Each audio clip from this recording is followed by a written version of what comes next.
ang tumutukoy sa kanang binat sa pana, tumbo. Ang araw dito, ang araw, kasi buo lang ito, ang araw ay tumutukoy sa salita ng Ama. Nagsisilbing ang ideyang pot, naging buo para dumating ang pana.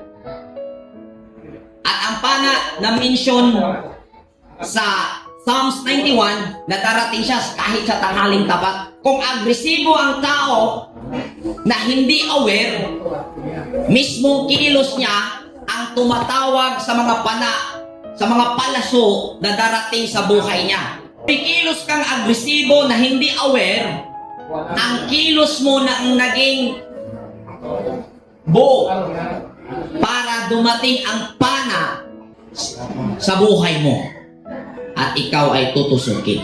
Sa apat na magkakapatid, sa apat na ideya na nagmumula kay Ham, alam po natin sa previous na chapter ay sinumpa si Kanaan na siya ang tagadala sa mabibigat na karga at ibababa siya sa mabibigat na karga. At ang karga dito, ang ibig sabihin po nito yung mga kapalpakan dahil sa pagiging agresibo na hindi aware.